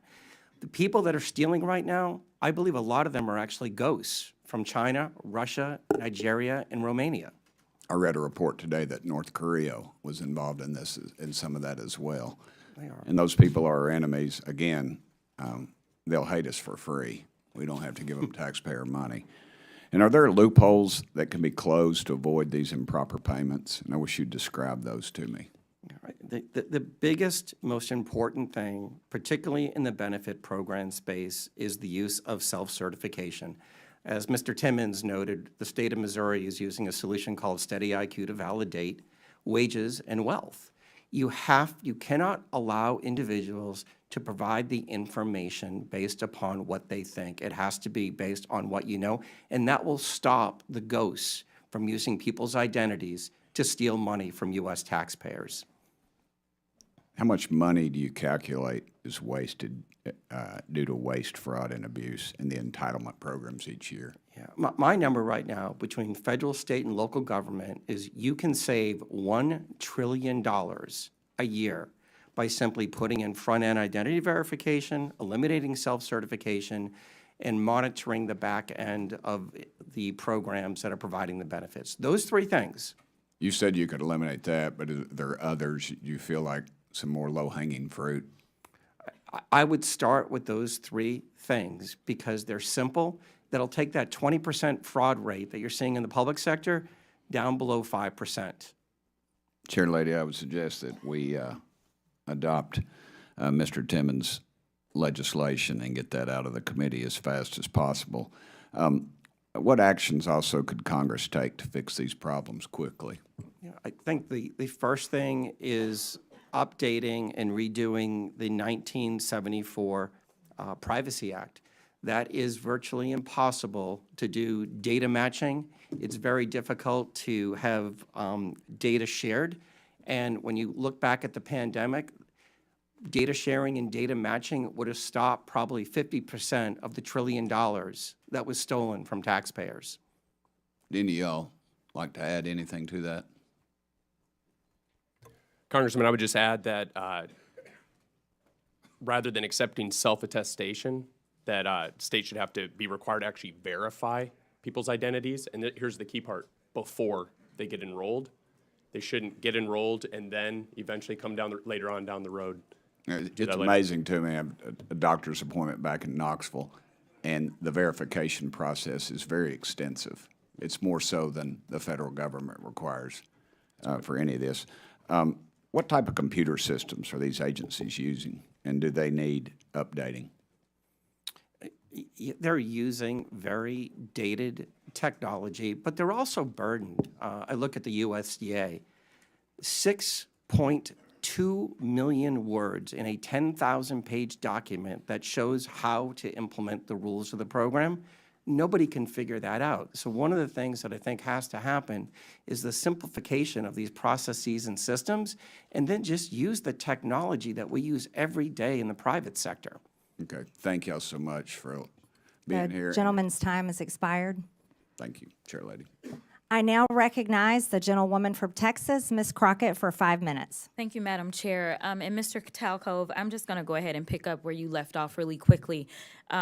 Just to be clear, the upgrades that you're talking about as it relates to our data processes, these aren't things that would be free, are they? They would cost some kind of money. Not looking for a number, but they will cost, correct? some are free and some would cost money. Okay. All right. So I just want to leave it there because we've had a number of these hearings. So I do want to be clear, before the Trump administration came in, this committee did exist in the form of the Oversight Committee, and our task is to root out waste, fraud, and abuse. In that vein, we had a number of hearings, at least last term. I can't speak for any other term as I'm only in my sophomore term, and we dealt with improper payments. And interestingly enough, our chairwoman, who is so passionate about this today, she missed every single one of those improper payment hearings. But just to be clear, I was there, so I don't want anyone to believe that Democrats just come to work and don't plan to do work. In fact, I'm trying to figure out exactly what it is that the Republicans believe our job is, because right now they have relinquished their constitutional duties over to an unelected bureaucrat, someone who no one went out to vote for. And absolutely, he is occupying the Oval Office, as we saw yesterday. And that is a first for me, to see someone occupying the Oval Office who's never actually been elected to the Oval Office and actually answering more questions than the person that allegedly got elected. But for whatever reason, this is the first time we're having a DOJ subcommittee hearing, and that guy's not here. Instead, we have y'all. So I do want to thank you for coming. But I will say this. It's also interesting to me that in the first few days of DOJ existing, we know that they are trying to get rid of the Department of Education, USAID, Consumer Financial Protection Bureau. They're laying off FAA workers. They are going after the FDA, the CDC, the HHS, the FBI agents, and they're talking about getting rid of FEMA. And they brought y'all in. And I am going to say that I actually was shocked that there was only one person that seemed like he was an overt Trumper as you laid out your opening remarks, because I anticipated that at least one of y'all would say, yes, what Elon is doing is exactly what we would prescribe. But instead, I will applaud you because you actually were focused. You talked about what the American people are looking for us to do. We've actually consistently on this side of the aisle promoted this idea of making investments into technology so that we can do things such as, say, look at the Department of Defense. The Department of Defense that takes up approximately, 50% of our discretionary income, or our discretionary spending. Approximately 50% goes to Department of Defense. Department of Defense has not been able to pass an audit in the last 6 audits, and we're not talking about pennies. I understand that we want everything to be perfect, and if we could get all waste, fraud, and abuse out, that would be fantastic. But let me talk about the big numbers. The big numbers are on that side. When we look at, say, our entire workforce, our federal workforce, as we're trying to somehow fire all of them, they don't even make up a total of 5%. It's even less than that when we look at our budget. But let's talk about defense. That just happens to be the same side of the ledger that Mr. Musk gets the vast majority of his money from. In fact, at the same time that they were unlawfully, and we will stay in court, because on this side, we believe in law and order. We believe in, a number of us are actually lawyers, but nevertheless, we understand the Constitution. We believe in that as well. And so there's things such as, impoundment, right? Because as Mr. Whitson said, he said, we need to return the power of the purse to Congress. It never left. According to the Constitution, that's where it's at. Now, I know that people are confused right now because for whatever reason, we had a guy that went in, and you talk about people invading our data. Listen, people said that they were upset about TikTok, but I'm upset about the guy that runs Twitter, who for sure is doing nefarious things, because I don't understand, if you are trying to conduct audits and figure out where the waste, fraud, and abuse is, I don't know why you would go to some tech guy. In fact, it was only techies that were sitting there at inauguration. We didn't have auditors. I would welcome auditors to come in and do forensic audits. In fact, he sat there in the Oval Office yesterday and he admitted that he was lying, and he was using his propaganda machine to do it when he said that we sent millions of dollars to Gaza for condoms. That was a lie. So let me tell you something. The We were gentlelady's duly elected, time has expired. And it is time for The us to do gentlelady's our time has job expired. and rein in this rogue actor known The as gentlelady's Elon time Musk. has expired. I now recognize the gentleman from Missouri, Mr. Burleson. Thank you, Madam Chair. I just want to speak frankly at first to the American people. we're nearing $37 trillion in national debt. What does that mean? That means that each and every U.S. taxpayer owes over $323,000. Okay? What does that mean? That means when the EPIC, which is the Economic Policy Innovation Center, says we have 18 trillion left. That's it. 18 trillion left to take out, and we're spending $2 trillion in debt every year. Folks, we're at the precipice of a debt, we're like a debt cycle. We are literally at a point in which the dollar will be worth nothing. What does that mean? And we know Social Security goes bankrupt in 8 years, right? Medicare goes bankrupt in 10 years. And then 15 years from now, the dollar is completely devalued and worth nothing. So what does that mean? That means your pension, the money in your bank, your savings is nothing. It's worthless. So what are we doing? We're trying to save this country. We're trying to save your pensions. We're trying to save your bank accounts. We're trying to save this country for the next generation, and it would be nice if we had help. But instead, we have people that are fighting us on this. And I think that I would hate to be in the Democratic Party right now because you're in a really bad bind. You're having to defend all of this crazy spending, all of this crazy waste. So how do you do it? You do ad hominem attacks. You attack the messenger. Oh, Elon Musk, right? He's rich. He must be evil, right? That's the attacks. Really, you can't do any better than that, right? Let's talk on the policy. On the policy, help us. We're trying to save this country. This is and Elon Musk, who's making no money doing this, is trying to save this country. Why? Because he has invested in the United States of America more than anybody, right? So I think that we should embrace it. In fact, not a single company, governor of any state would ever turn down Elon Musk and his team of Doge from coming in and providing free services to right the course and financially in any state or organization. It's ridiculous that we would demonize someone that loves this country so much. Mr. Whitman, the formation of agencies via the executive action is not new, right? The formation of Doge is not new. Can you are you familiar with any other previous presidencies where they've formed organizations like Doge via executive action?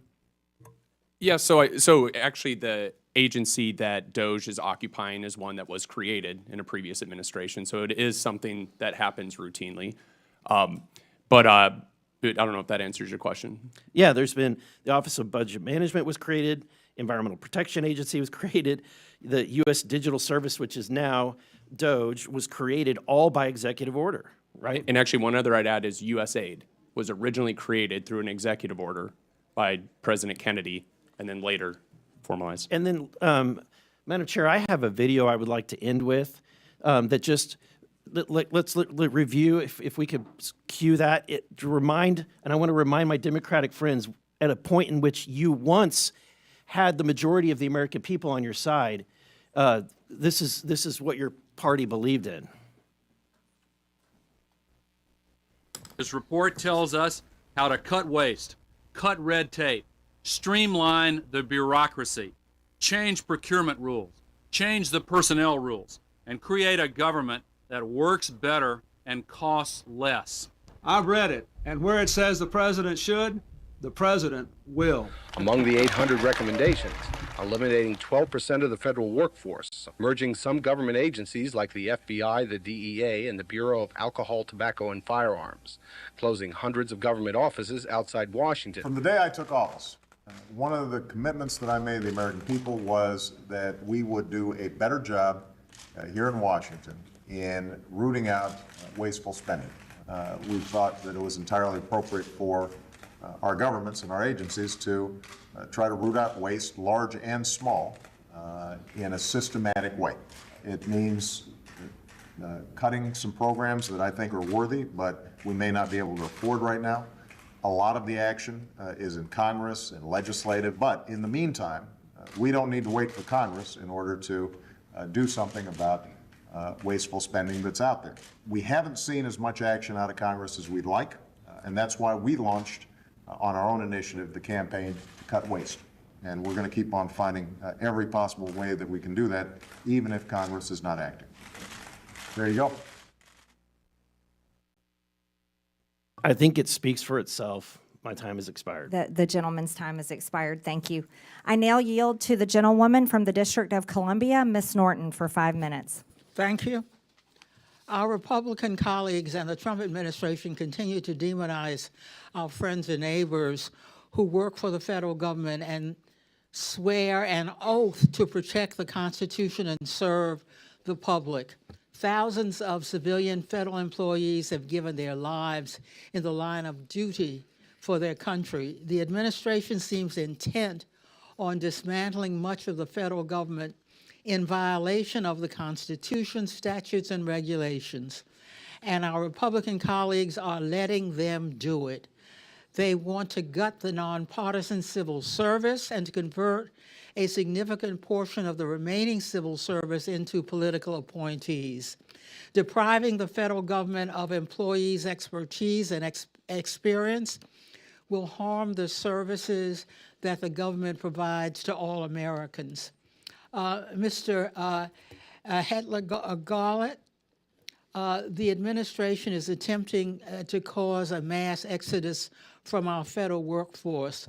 Will this increase or decrease waste, fraud, and abuse? Thank you, Delegate Norton. I think it's pretty clear that chaos is not the friend of efficiency. If you undermine the very functionality of the government, you're not going to make it more efficient. You're going to make it worse. And it's going to cost even more money to recoup or to fix things that go wrong in the interim. So again, I mentioned earlier that if you care about waste, fraud, and abuse, firing Inspector General doesn't add up. I think if you care about government being more efficient, intentionally creating chaos is the opposite of that. Well, Mr. Hetler-Garlett, do federal employees operate without oversight or rules and regulations? No, absolutely not. They are governed by plenty of rules and regulations, and when there are independent inspector general at the agency they're supposed to be at, they also have a cop on the beat making sure that they do so. I want to highlight some stories demonstrating exactly the kinds of federal workers the administration is trying to force out. How about Chris Mark at the Department of Labor, whose pioneering work on mine safety has reduced minor safety deaths from roof collapses to almost zero today? Or Jared Koopman at the Internal Revenue Service, who pioneered new methods for tracking criminal cybersecurity currency transactions that led to the rescue of 23 children from rape and assault, as well as the seizure of hundreds of millions of child abuse videos and 370 pedophile arrests. This work also prevented funding from going to terrorist groups. Or Ronald E. Walters, who manages the 155 national cemeteries around the country and tends to the resting places of almost 4 million veterans. These are just a few of the federal workers who serve Americans every day. The workers are wildland firefighters, border guards, doctors, nurses, food inspectors, air traffic controllers, and law enforcement that do their civic duty, often despite the fact that they could make such more in the private sector. Thank you, and I yield back. The gentlelady yields. I now yield to the gentleman from Georgia, Mr. Jack.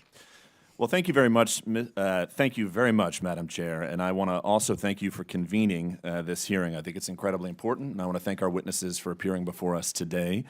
Like another member of this committee, I too was once an employee of the Executive Office of the President. I worked in President Trump's White House from the very first to very last day of his first term, and I saw firsthand how entrenched and resistant the federal bureaucracy was to his agenda.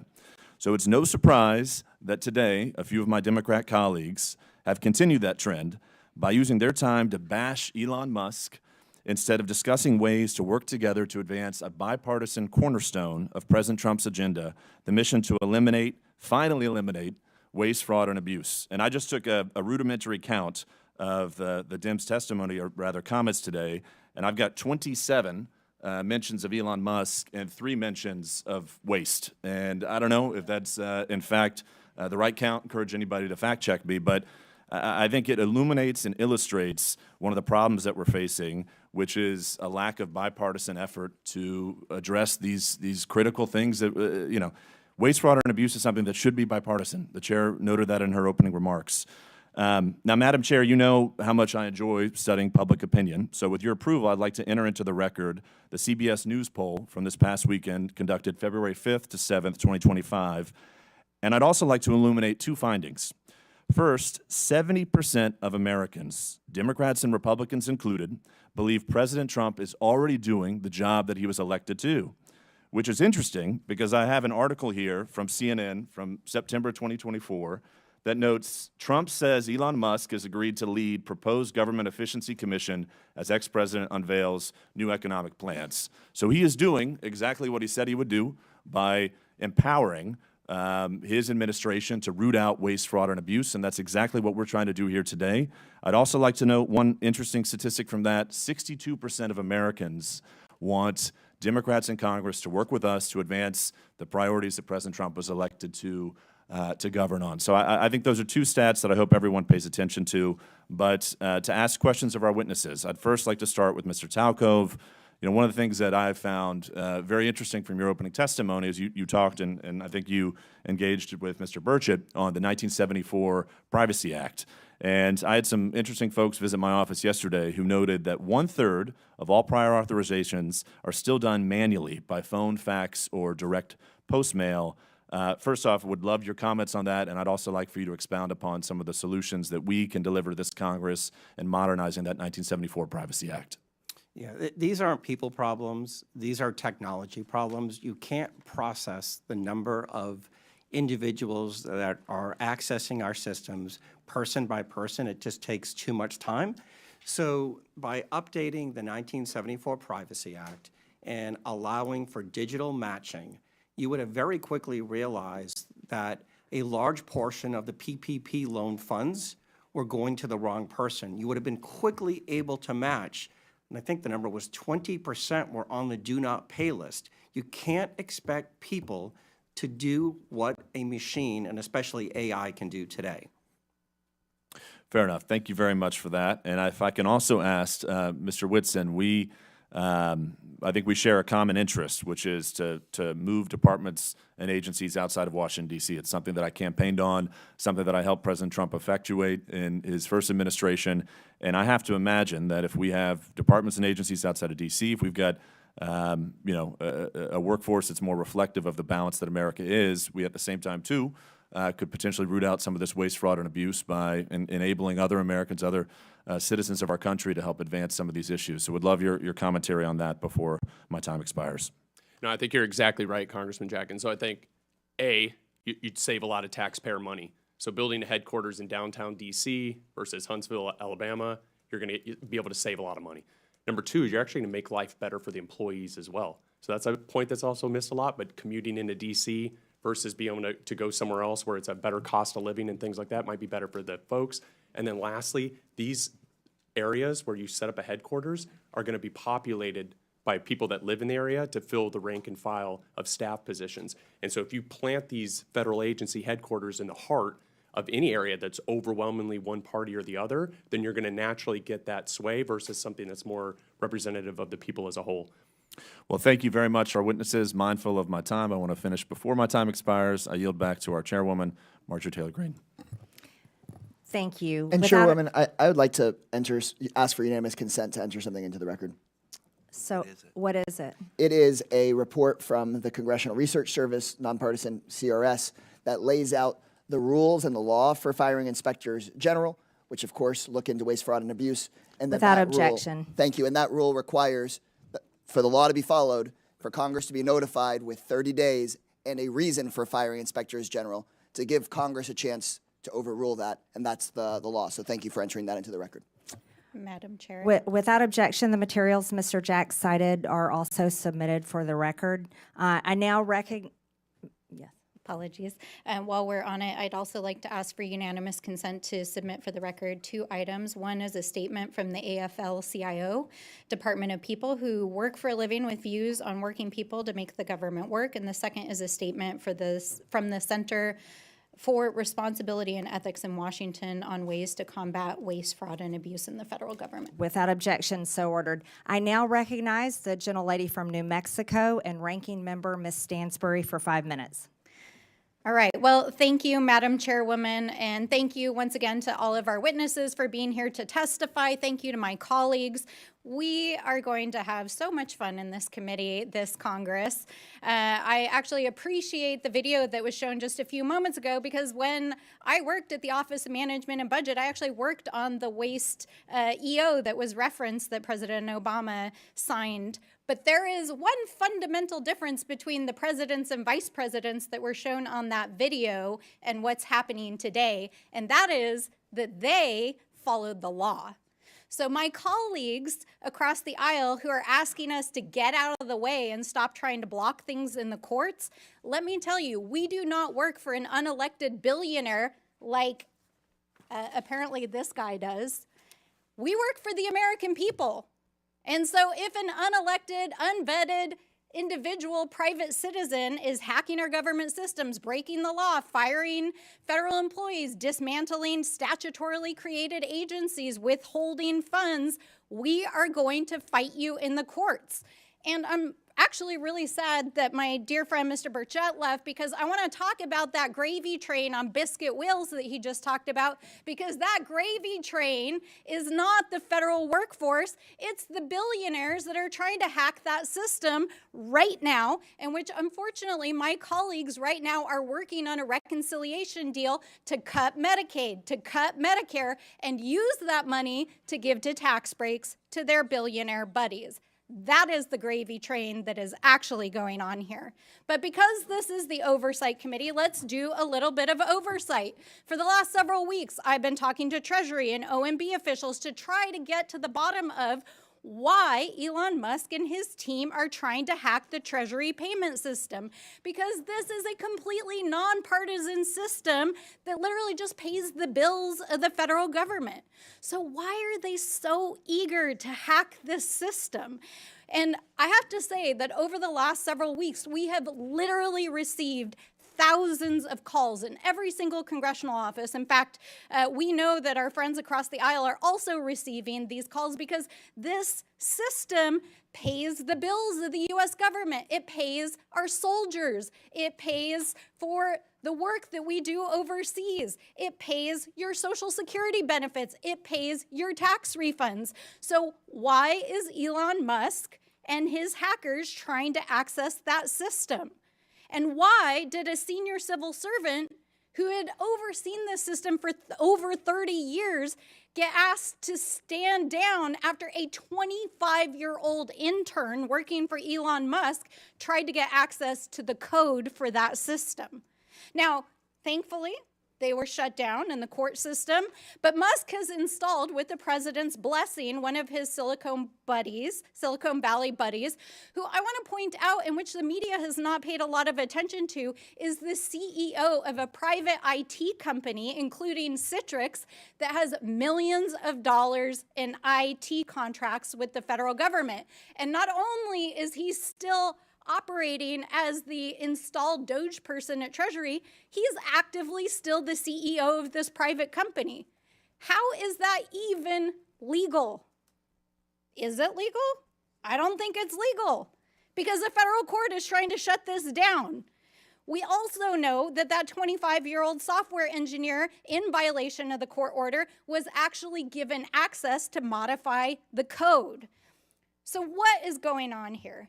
And why is this such a threat to the American people? Why are thousands of people calling us? It's because of the size and the significance of these payments, because it is an invasion of the privacy and security of the American people, because it could threaten our ability as a country if there was a default in the debt ceiling, and because it contains highly classified information that our foreign adversaries are trying to cyber attack us regularly for. So why is a private citizen being given access to this system? We know they're trying to shut down payments. They're trying to shut down agencies. What's next? Are they going to shut down your Social Security payments?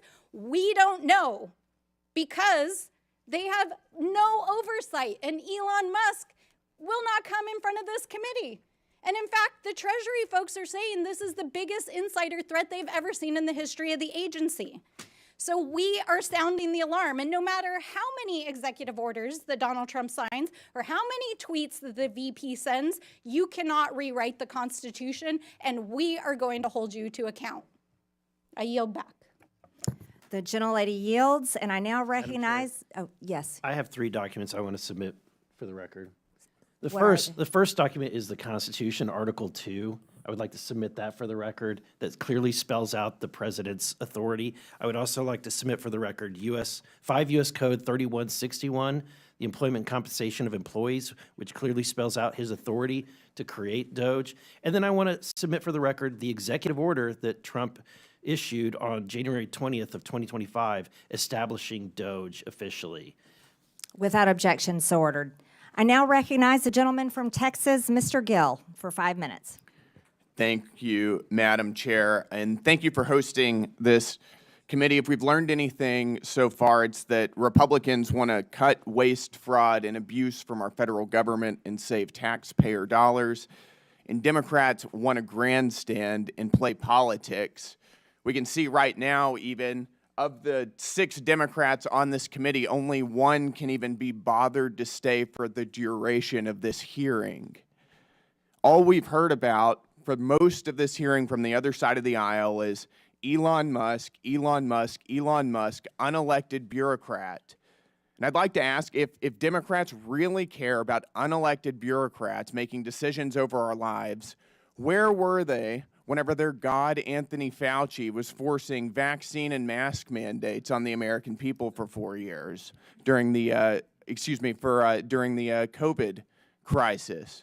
Where were they whenever unelected Alejandro Mayorkas was facilitating the invasion of our country by illegal aliens who were murdering and raping and pillaging our people?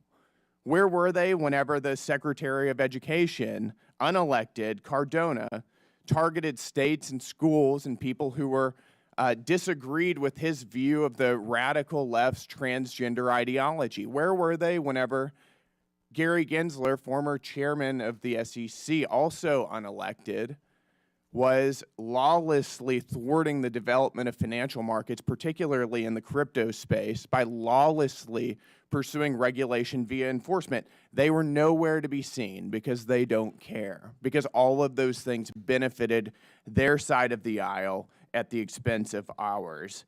And perhaps that's also why they don't seem to be very interested in rooting out improper payments from our federal government.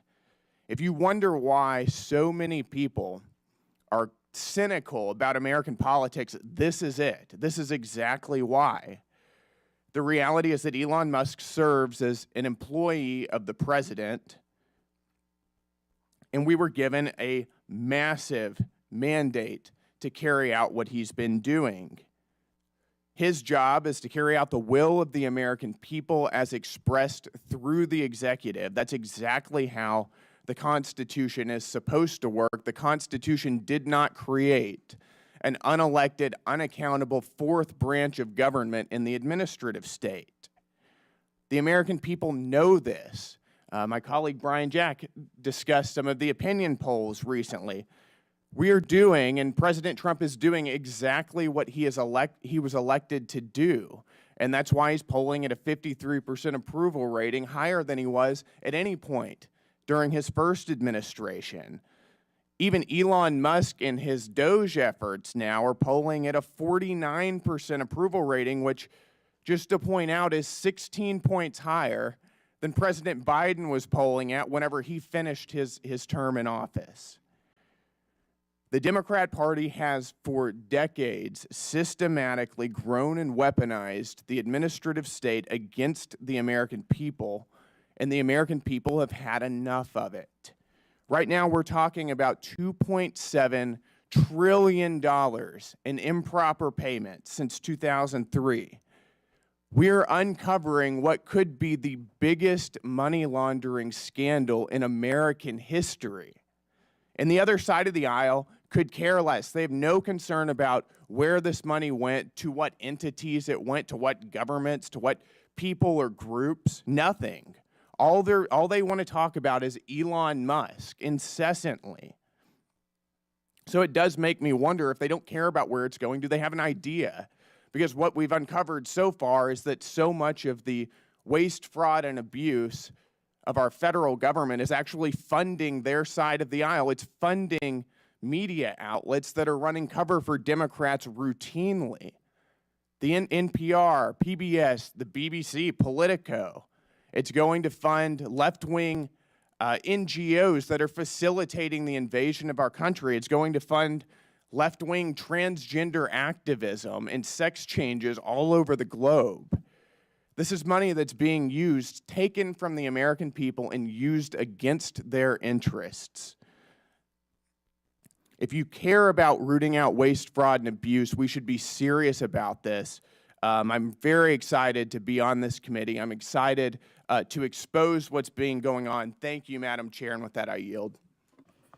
The gentleman yields. In closing, I want to thank our witnesses again for their testimonies today. I now yield to the ranking member for closing remarks. Thank you, Madam Chairwoman. Well, I never thought so many conspiracy theories and wild accusations could be wound into one 5-minute speech, but I appreciate my friends across the aisle. First of all, let's talk about this massive mandate that supposedly brought Donald Trump into office. Donald Trump did not run on putting an unelected billionaire in charge of dismantling the federal government. He ran on lowering prices for Americans. And I think it's interesting that while we're sitting here this morning, the top of the New York Times is reporting that inflation has risen unexpectedly as food and energy prices have soared. What's going on, guys? I thought you were going to tackle inflation and food and energy prices. Isn't that what the executive orders were supposed to do? Oh, wait. Or is dismantling diversity, equity, and inclusion in our federal agencies and putting an ideological agenda and trying to fire the federal workforce your actual agenda? Have you been too busy trying to actually address the fiscal health of this country? Because the numbers are telling us that you have. So let's be real about what's going on here. I also want to point out that literally while we've been sitting here for the last almost 2 hours getting lectured on fiscal responsibility, literally the Republicans just released their plan to raise the debt limit while we were sitting here. And they want to raise it by $4 trillion. Okay, guys, like literally, I'm just like without words. Inflation is going up. You want to raise the debt ceiling by $4 trillion. You want to gut Medicare. You want to gut Medicaid. You're talking about going after Social Security after promising that you wouldn't. I mean, really, what the heck is going on here? We're not trying to take down Elon Musk as a businessman. This dude is literally breaking the law inside of the federal government. And for a party that is supposed to be the party of law and order, in quotes, I really do not see you holding him accountable and doing your most basic constitutional responsibility in the separation of powers. So, I want to end where I started. We are the Oversight Committee. We are the People's House for the United States of America. We represent the American people. And so, Mr. Elon Musk, if you would like to appear in front of the Oversight Committee, you have been duly invited. Please, come tell us what you're doing. Come testify in front of the American people. And please, come hold yourself to account. With that, I yield back. The gentlelady yields. I now recognize myself for closing remarks. President Trump was elected with a mandate to rein in unaccountable bureaucracy in Washington and to wage war on waste. I know that because I campaigned alongside him, and so did my colleagues. This hearing was the first battle of that war, and in the coming days, the subcommittee will release a report with legislative solutions to the problems we have identified here today. We aren't going to wait all the way until the end of this Congress. We're going to get to work immediately. The bureaucrats who have run Washington for decades are beyond the point of forgiveness. Their sheer incompetence and pure spite for the hardworking American people have resulted in total failure. The federal government has made over $2.7 trillion in improper payments since 2003. Including $236 billion in 2023 alone.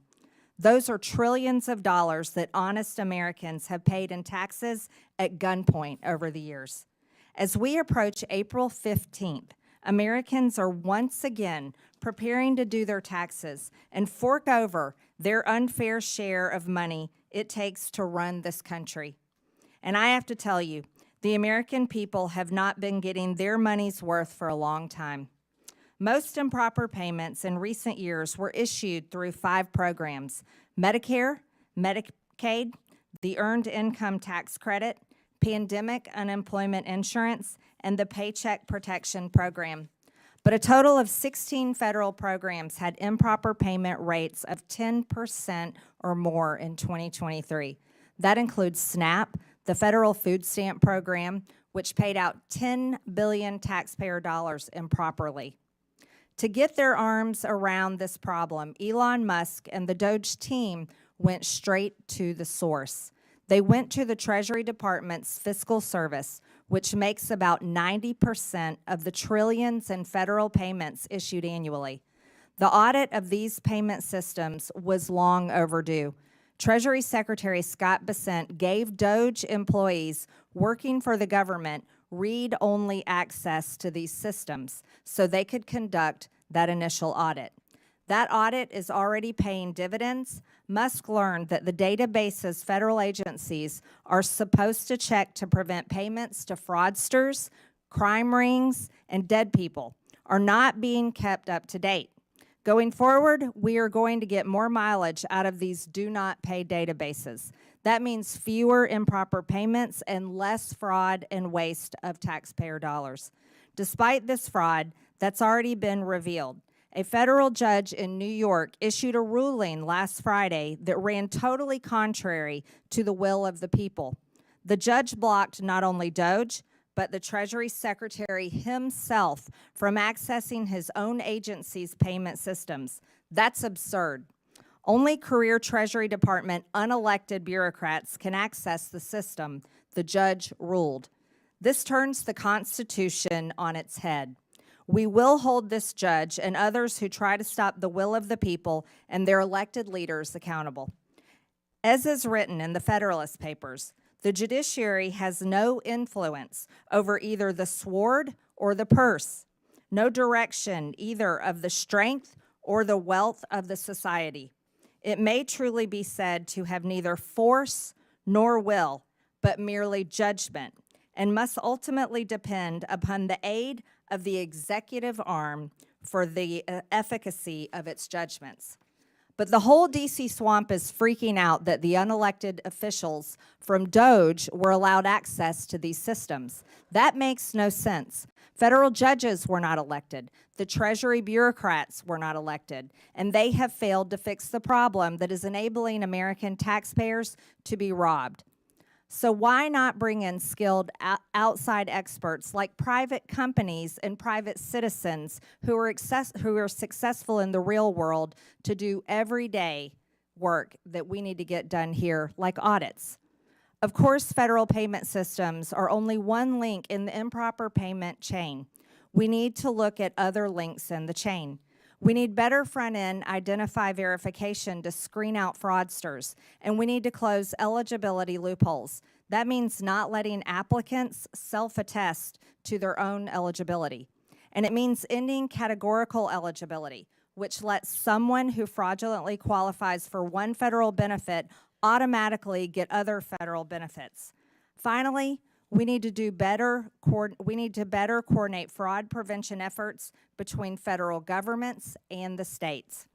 These are all issues that we will be taking a hard look at in this committee and coming up with solutions to, including legislation and referrals to committees of jurisdiction that will deliver for the American people. With that and without objection, all members have 5 legislative days within which to submit materials and additional written questions for the witnesses, which will be forwarded to the witnesses. If there is no further business, without objection, the subcommittee stands adjourned.